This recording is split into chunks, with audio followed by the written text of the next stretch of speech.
The fruit projects. I'm scaring my man. Yeah. Hold the poodle. Hi, thanks for joining us today. You want to tell us your name? Yeah, my name's Ryan Houchen. Okay, great. Thanks for doing this. We just wanted to kind of ask you a few questions and about the proof project and see if you could answer some stuff for us. First of all, why do you serve? What brings you to the proof project? Well, I think for me, without getting into it too much, I think a lot of it has to do with kind of my past. I think I have I know I have.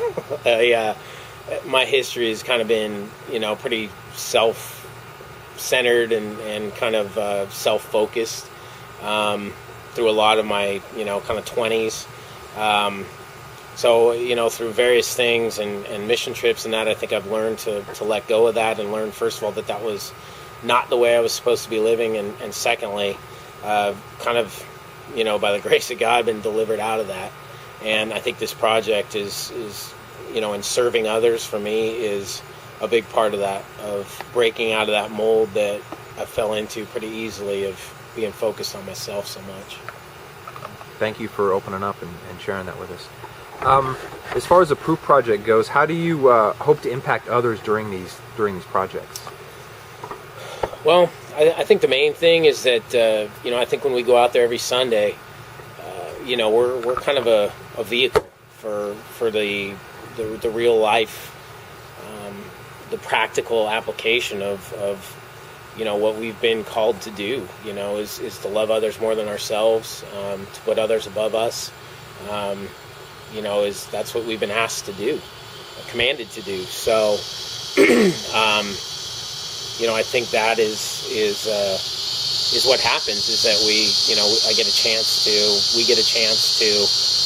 serve others and to bring them, the love that God wants us all to experience in a practical way, not through just reading words on a page, but through a practical, real life application. How do you think, I know you have two daughters, how do you think this impacts you and your family as a whole? Man, I think about that, I pray about that a lot, and honestly, I hope it helps them from falling into the same, mode of just self-absorption and realizing that, there is so much more, there's so many more, things, there's so much bigger purpose going on than their own lives, and really, if there's, if they can look at me when they're 30 and have that, that outlook on life, that there's so much more than themselves, man, I'll probably break down and cry. Great, thank you. When you're serving others with the Proof Project, what do you think the biggest challenge that you faced so far? Well, there's been a lot of them. I guess, there's probably a challenge every time, every project. I don't think we've had a project yet that hasn't had significant challenges, whether it's not enough people showing up, not enough equipment, not enough resources. The people change their mind, and don't want us to show up. So, man, challenges, I just, I don't know where to start. Everything is a challenge because everything we're doing is opposed. I know that. I know that there's things working against us to keep us from doing what we're doing.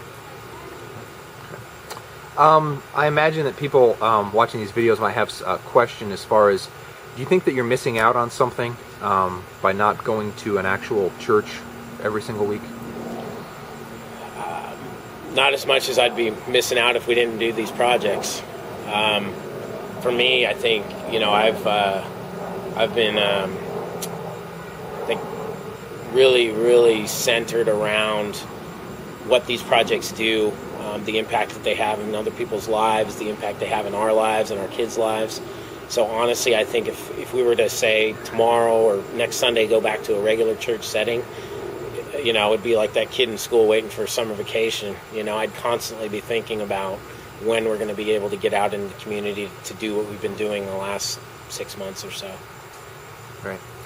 How I think people might have a question as well, just thinking this is just good people getting together. How do you know God has anything to do with these projects, with the Proof Project? Well, I think that would tie back into that other question you asked about challenges. You know, I think we've been called to do something that is far, far, far, far beyond. I think we're all great guys and talented group of guys, but we're not capable of doing what this project needs to be done.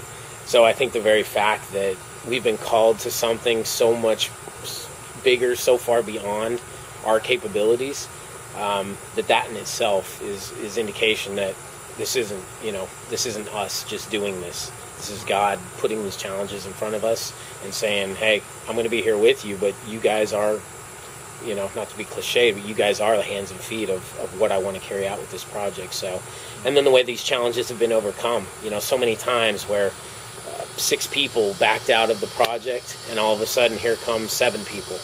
I didn't text them, I didn't call them, nobody emailed them. They just rolled up and got out of their car and had family in town, and all of a sudden we have more people than what we planned on. Just numerous things, every project, things like that happen that I know none of us had a hand in. So